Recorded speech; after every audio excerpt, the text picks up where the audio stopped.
Hello students, कैसे हैं आप लोग। कैप ऑफ एजुकेशन में आपका स्वागत है। जैसा कि आप लोग जानते हैं कि अभी हम लोग सॉलिड स्टेट पढ़ रहे हैं। सॉलिड स्टेट का मैंने 2 लेक्चर डाला है यूट्यूब पर, आप चेक कर सकते हैं। तो सॉलिड स्टेट में हम लोगों ने पढ़ा था सॉलिड क्या है, सॉलिड के क्या कैरेक्टरिस्टिक हैं। उसके बाद हम लोगों ने पढ़ा था सॉलिड के टाइप्स के बारे में पढ़ा था हम लोगों ने, सॉलिड के कितने टाइप्स होते हैं। तो सॉलिड के हम लोगों ने 2 टाइप्स को देखा था, एक क्रिस्टलाइन सॉलिड और एक दूसरा नॉन क्रिस्टलाइन सॉलिड। तो हमने बताया था आपको कि क्रिस्टलाइन सॉलिड जो होता है वो एक ट्रू सॉलिड होता है। क्यों ट्रू सॉलिड होता है उसको मैंने समझा दिया था। और नॉन क्रिस्टलाइन सॉलिड जो होता है वो एक स्यूडो सॉलिड होता है। तो स्यूडो सॉलिड क्यों बोला जाता है उसको भी मैंने बता दिया था। और बताया था मैंने कि क्रिस्टलाइन सॉलिड का जो ज्योमेट्रिकल शेप होता है वो डेफिनिट ज्योमेट्रिकल शेप होता है। वो जो जितने भी पार्टिकल्स होते हैं सभी ऑर्डर में जो है अरेंज होते हैं। और मैंने बताया था नॉन क्रिस्टलाइन सॉलिड में जो पार्टिकल्स होते हैं वो रेगुलरली अरेंज्ड नहीं होते हैं, जिस कारण से उसका डेफिनिट ज्योमेट्रिकल शेप नहीं बनता है। तो हम लोगों ने ये डिस्कस कर लिया था। इसके बाद हम लोग आगे जो पढ़ने जा रहे हैं वो है डिफरेंसेस। डिफरेंसेस क्या है इसमें हम लोग देखेंगे। तो देखेंगे यहाँ से हम लोग सॉलिड स्टेट के नेक्स्ट लेक्चर में, सॉलिड स्टेट ये आपका लेक्चर 3 है। तो इसमें हम लोग देखेंगे कि क्या डिफरेंसेस हैं। Differences between crystalline and non crystalline solid and non crystalline solids. तो ये डिफरेंसेस हम लोग देखेंगे इसमें स्टूडेंट्स, क्या भिन्नताएं हैं क्रिस्टलाइन और नॉन क्रिस्टलाइन सॉलिड में। तो इनके डिफरेंसेस को हम लोग एक एक करके जानेंगे। तो सबसे पहले हम लोग स्टार्ट करते हैं यहाँ से। पहला जो डिफरेंस होगा इसका वो होगा, देखेंगे यहाँ से हम लोग क्रिस्टलाइन सॉलिड एक तरफ लिख लेते हैं हम लोग, दूसरे तरफ हम लोग लिखते हैं नॉन क्रिस्टलाइन सॉलिड। और एक एक करके मैं पूरा जो है इसमें मैं डिटेल्स करता रहूँगा। नॉन क्रिस्टलाइन सॉलिड, तो स्टूडेंट्स इन दोनों के बीच जो मेजर डिफरेंसेस हैं वो मेजर डिफरेंसेस को हम लोग पढ़ेंगे। बहुत ही इंटरेस्टिंग होगा, सभी लोग सीखेंगे।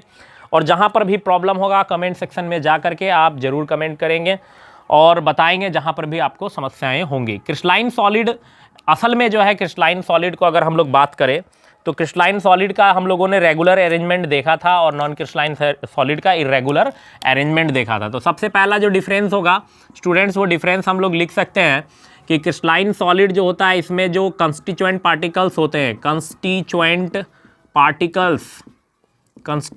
पार्टिकल्स जिसको हिंदी में बोलते हैं अवयवी कण। तो कंस्टिट्यूएंट पार्टिकल्स जो होते हैं वो रेगुलरली अरेंज्ड होते हैं, रेगुलरली अरेंज्ड एक ऑर्डर में 3 डायमेंशनल ऑर्डर में क्या होते हैं, रेगुलरली अरेंज्ड होते हैं। ये एक पहला इसका डिफरेंस अगर हम लोग देखें। और इसमें क्या है, इनके जो कंस्टिट्यूएंट पार्टिकल है, कंस्टिट्यूएंट पार्टिकल्स, इनका जो कंस्टिट्यूएंट पार्टिकल्स होगा वो ऑर्डर में रेगुलरली अरेंज्ड नहीं होगा, ऑर्डर में रेगुलरली अरेंज्ड नहीं होगा, यानी कि इर्रेगुलर होगा, रेगुलरली अरेंज्ड नहीं होगा। यानी इसमें जो कंस्टिट्यूएंट पार्टिकल्स होंगे रेगुलरली अरेंज्ड नहीं होंगे। तो इसमें क्या होगा, इनका अपना एक इस कारण क्या होगा, इनका डेफिनिट ज्योमेट्रिकल शेप बनेगा, डेफिनिट जियोमेट्रिकल शेप बनेगा होगा इसका। और इसका इनडेफिनिट, इनका जो है ये मैं पहले ही डिफरेंस में लिख दे रहा हूं, इनका डेफिनिट ज्योमेट्रिकल शेप नहीं होगा, डेफिनिट ज्योमेट्रिकल शेप नहीं होगा। ये इसी के डिफरेंस में आ जाएगा स्टूडेंट्स। इसके बाद नेक्स्ट हम लोग पढ़ेंगे इसमें कि ये ट्रू सॉलिड है। ये क्या है, ट्रू सॉलिड, ये ट्रू सॉलिड है। और इसको हम लोग क्या बोलेंगे स्टूडेंट्स, ये जान चुके हैं, हम लोग पढ़ चुके हैं, इसलिए मैं इस पर ज़्यादा लेक्चर नहीं करूँगा क्योंकि मैंने बता दिया है आपको सेकंड लेक्चर में, सेकंड जो वीडियो है उसमें मैंने बताया इन सब चीज़ों को।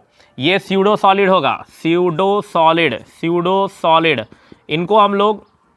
इनको हम लोग एक और नाम से जानते हैं, सुपर कूल्ड लिक्विड। ये सुपर कूल्ड लिक्विड नेचर का भी होता है, सुपर कूल्ड लिक्विड नेचर का भी होता है ये। अब ये सुपर कूल्ड लिक्विड का मतलब क्या होगा, ये भी हम लोग बात करेंगे सुपर कूल्ड लिक्विड होता क्या है स्टूडेंट्स। तो इसके बाद हम लोग देखेंगे स्टूडेंट्स नेक्स्ट में जो डिफरेंस है, वो तीसरा डिफरेंस जो है इसमें स्टूडेंट वो देखेंगे हम लोग कि इसका जो अरेंजमेंट ऑफ पार्टिकल्स होता है एक लॉन्ग रेंज में होता है। इसका जो अरेंजमेंट ऑफ पार्टिकल होता है वो लॉन्ग रेंज ऑर्डर में होता है।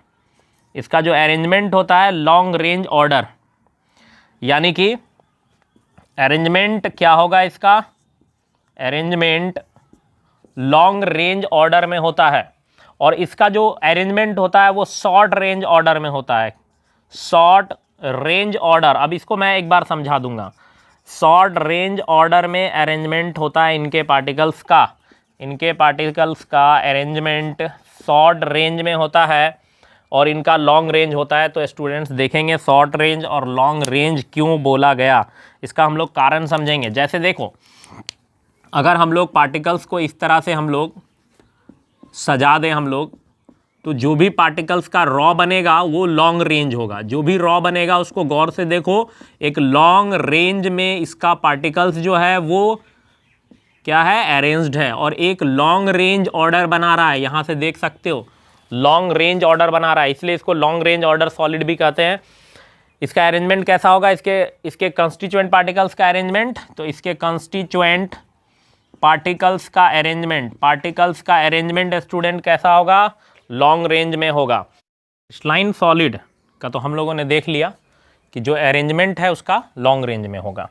अब हम लोग देखते हैं कि जो नॉन क्रिस्टलाइन सॉलिड है, चूँकि जानते हैं हम लोग कि इसका जो कंस्टिट्यूएंट पार्टिकल्स है वो रेगुलर अरेंज्ड नहीं होता है, तो यहाँ पर हम लोग देखेंगे ये रैंडमली होगा इधर उधर कहीं पर भी। तो इसका अगर हम लोग जो एटम्स, कुछ एटम्स का अगर हम लोग डिस्टेंस को देखें, रैंडमली होगा ये, तो आपको क्या मिलेगा, यहाँ पर कहीं भी डिस्टेंस जो आपको लॉन्ग रेंज में नहीं मिलेगा। कहीं पर डिस्टेंस जो है छोटा, मैक्सिमम डिस्टेंस जहाँ पर भी होगा वो छोटा छोटा ही डिस्टेंस होगा। तो ये क्या है, ये लॉन्ग रेंज ऑर्डर में नहीं होगा। जैसे कि आप इसको देख लें, तो यहाँ से हम लोग इसको अगर बनाते हैं तो इसका अगर हम लोग ऑर्डर देखें तो शॉर्ट रेंज ऑर्डर होगा, क्योंकि इसका जो एक डिस्टेंस होना चाहिए लॉन्ग रेंज में वो लॉन्ग रेंज में नहीं मिलेगा। इस प्रकार से शॉर्ट रेंज होगा, क्योंकि ये क्या है, एमॉर्फस सॉलिड है। तो स्टूडेंट्स यहाँ से हम लोगों को समझ में आ गया होगा कि लॉन्ग रेंज किस प्रकार है, क्योंकि उसमें जो पार्टिकल्स होगा वो एकदम एक अरेंजमेंट जो होगा लॉन्ग रेंज में होगा, 3D में एक ऑर्डर में सजा होगा। यहाँ क्या होगा, पार्टिकल्स जो है रैंडमली होगा, इधर उधर कहीं पर भी हो सकता है। तो जो एटम्स का जो डिस्टेंस होगा वो लॉन्ग रेंज में इसमें नहीं होगा, शॉर्ट रेंज होगा। तो स्टूडेंट हम लोगों ने ये सब चीज़ों को देख लिया। ये 3 डिफरेंसेज है जो हम लोगों ने देखा है। इसके बाद हम लोग नेक्स्ट डिफरेंस पर आते हैं। जो नेक्स्ट डिफरेंसेज है वो क्या है वो हम लोग देखते हैं इसमें। तो नेक्स्ट में हम लोग आते हैं स्टूडेंट्स, जैसे इसका अगला डिफरेंस जो है वो है मेल्टिंग पॉइंट से रिलेटेड।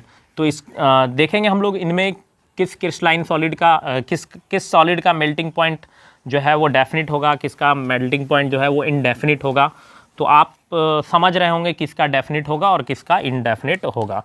तो स्टूडेंट्स अगर हम लोग देखें इसमें, तो इसमें सबसे पहले हम लोग देखें तो जो मेल्टिंग पॉइंट होगा वो क्रिस्टलाइन सॉलिड का हम लोग देखते हैं। क्रिस्टलाइन सॉलिड के मेल्टिंग पॉइंट को शार्प मेल्टिंग पॉइंट होगा, डेफिनिट मेल्टिंग पॉइंट होगा। इसका मेल्टिंग पॉइंट कैसा होगा, डेफिनिट मेल्टिंग पॉइंट होगा। चौथा डिफरेंस हम लोग देखते हैं, और मेल्टिंग पॉइंट क्या होगा, शार्प होगा इसका। तो स्टूडेंट्स हम लोग देखेंगे इसके मेल्टिंग पॉइंट को, डेफिनिट लिख दिए वैसे इनफ है, डेफिनिट मेल्टिंग पॉइंट होगा। और इसका अगर हम लोग मेल्टिंग पॉइंट देखें तो डेफिनिट नहीं होगा। इसका मेल्टिंग पॉइंट डेफिनिट नहीं होगा, डेफिनिट नहीं। इसको इनडेफिनिट भी लिख सकते हैं, डेफिनिट नहीं है। उसका कारण क्या है, तो उसमें ऑर्डर ऑफ जो कॉन्स्टिट्यूएंट पार्टिकल्स है, अरेंजमेंट जो है कॉन्स्टिट्यूएंट पार्टिकल का वो एक ऑर्डर में है, तो सिस्टमेटिक है। तो उसका मेल्टिंग पॉइंट क्या होगा, डेफिनिट पाया जाएगा। और इसका मेल्टिंग पॉइंट डेफिनिट नहीं होगा, क्योंकि इसके जो पार्टिकल्स है वो ऑर्डर में नहीं है। इनके जो पार्टिकल्स हैं उनमें गैप ज़्यादा है। तो इसके बाद हम लोग देखें आगे, तो हम लोग आगे अगर हम लोग देखें तो नेक्स्ट जो डिफरेंस है वो ये है। इसमें अगर हम लोग देखें तो क्लीन क्लीवेज का प्रॉपर्टी, क्लीन क्लीवेज का प्रॉपर्टी, यानी कि आप जब क्रिस्टलाइन सॉलिड को आप काटेंगे तो कटा हुआ भाग कैसा होगा, कटा हुआ जो पार्ट है, कटा हुआ पार्ट स्मूथ होगा यानी चिकना होगा। कटा हुआ पार्ट जो होगा वो स्मूथ होगा, चिकना होगा, जिसको हम लोग बोलते हैं क्लीन क्लीवेज प्रॉपर्टी। जिसको हम लोग क्या बोलते हैं, क्लीन क्लीवेज प्रॉपर्टी। आप देखे होंगे कभी लोहा को काटते हुए देखे होंगे, उसका जो कटा हुआ पार्ट मिलेगा वो एकदम स्मूथ मिलेगा, चिकना मिलेगा। जबकि आप अगर इसकी बात करें तो ये क्लीन क्लीवेज प्रॉपर्टी नहीं शो करेगा। ये क्लीन क्लीवेज प्रॉपर्टी नहीं शो करता है, नहीं शो करता है। यानी कि अगर हम लोग बात करें तो इसका कटा पार्ट जो होगा, इसका कटा हुआ पार्ट रफ होगा, रफ, खुरदरा। हम लोग इसको खुरदरा बोल सकते हैं, खुरदरा, रफ होगा। आपने देखा होगा लकड़ी को आप काटे या रबड़ को काटे तो उसका कटा हुआ पार्ट जो होगा वो खुरदरा होगा, यानी स्मूथ नहीं होगा। इसके बाद अगर हम लोग बात करें तो एक बहुत ही खास प्रॉपर्टी है जिसको हम लोग बोलते हैं एनआइसोट्रॉपिक, एनआइसोट्रॉपिक प्रॉपर्टी।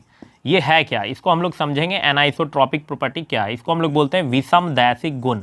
विषमदैशिक गुण बहुत ही खास प्रॉपर्टी है, इसको हम लोग समझेंगे यहाँ पर। विषमदैशिक गुण का मतलब क्या होता है, और ये जो शो करेगा वो उसको बोलेंगे आइसोट्रॉपिक प्रॉपर्टी। आइसोट्रॉपिक प्रॉपर्टी, ये जो शो करता है इसको बोलते हैं हम लोग आइसोट्रॉपिक प्रॉपर्टी। समदैशिक गुण, समदैशिक गुण, समदैशिक गुण, ये समदैशिक गुण प्रदर्शित करेगा और ये जो है विषमदैशिक गुण को प्रदर्शित करेगा। अब इसको समझेंगे।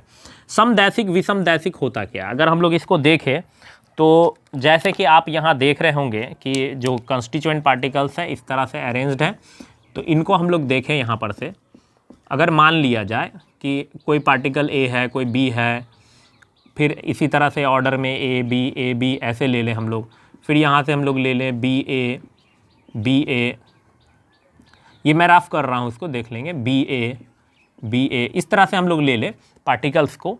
तो अगर आप इस डायरेक्शन में चलेंगे तो आपको क्या मिल रहा है, ए बी ए, और इस डायरेक्शन में चलेंगे तो ए और फिर कभी कभी बी और फिर कभी कभी ए ऐसे करके मिल रहा है। फिर आप इस डायरेक्शन में आएंगे तो कुछ और पार्टिकल्स का ऑर्डर मिल रहा है। यानी कि जब आप इसके किसी भी डायरेक्शन से आप अगर देखेंगे तो जो कंस्टिट्यूएंट पार्टिकल्स मिलेगा उसका ऑर्डर जो मिलेगा, ऑर्डर इस तरह से ए बी और एक तरफ मिलेगा क्या, ए बी इस तरह से पैटर्न मिलेगा। तो होता क्या है कि विषमदैशिक गुण यानी एनाइसोट्रॉपिक प्रॉपर्टी क्या होता है उसको आप समझ लें। यानी कि जो भी इसका भौतिक गुण होगा, फिजिकल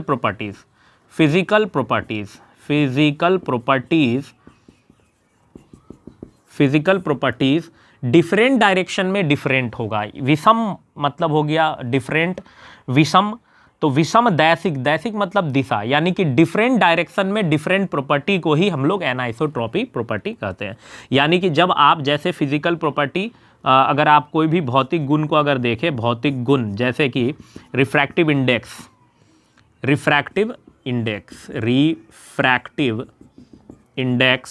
ये एक भौतिक गुण है। इसके अलावा डेंसिटी है, इसके अलावा आप टेम्परेचर ले सकते हैं, इसके अलावा साइज शेप वगैरह ले सकते हैं। तो जो जैसे हम लोग एक एग्जांपल लेते हैं अपवर्तनांक का। अपवर्तनांक क्या है, एक भौतिक गुण है। अपवर्तनांक एक भौतिक गुण है।